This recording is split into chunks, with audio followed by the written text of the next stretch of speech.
бұл заңмен ол шешілмейді. Негізі министрліктің жалпы позициясы керек.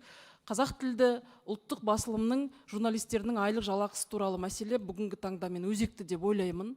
Өйткені контенттің сапасына байланысты, контенттің құрамына байланысты барлық мәселенің шешілуі ол айлық жалақыға қатысты. Сондықтан да журналистердің біліктілігін арттыруда және контентке және жалақыға қатысты мәселені министрлік тарапынан түбегейлі шешілу қажет деп білемін. Бұл бірінші мәселе. Екінші, балалар басылымдары. 3 миллионнан астам бізде мектеп оқушысы бар, бірақ 3-ақ мың жазылым Ұлан газетіне 3 мың таралымы Ақжелкенге былай айтқанда жан ауыртады.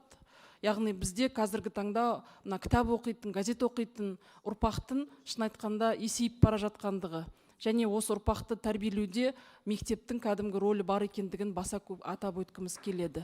Кезінде мысалы бір кезең болды, газетке, журналға жазылуға болмайды, жазылмасын, ондай науқан болмасын деген секілді. Бірақ менің ойымша соған біз қайтадан қоғамдастықпен келіп, бұған өзіміз бір шешімге келуіміз қажет деп ойлаймын. Екінші мәселе контенттің мазмұны. Жаңа әріптестер айтып жатыр, контентке бақылау жүргізуге болмайды деп. Менің ойымша ол дұрыс емес.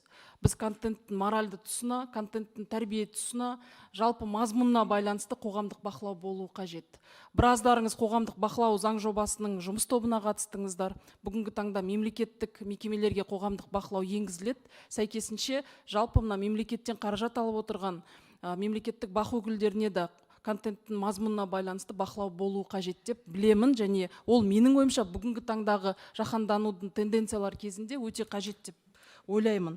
Үшінші мәселе, жаңағы жеткізілу мәселесі. Біз Қазпоштаны шын айтқанда бір кездері қолдаған депутаттардың бірімін.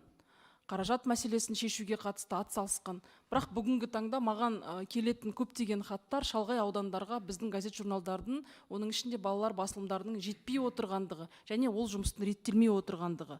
Бұл үкімет тарапынан шешілуі қажет мәселе. Қазір енді Каспи тағы да басқа дүние бар ғой. Енді Қазпошта жасай алмаса, онда басқа дүние жасалсын деп ойлаймын. Бүгін хабар агенттігінің басшысы келіп отыр. Өткен жолғы келеңсіз оқиға байланысты енді біз бәріміз түсіндік, әртүрлі мәселені астарында біліп отырмыз. Алдағы уақытта ондай мәселеге жол берілмесе деген біздің тараптан түсінік пен ұсыныс бар.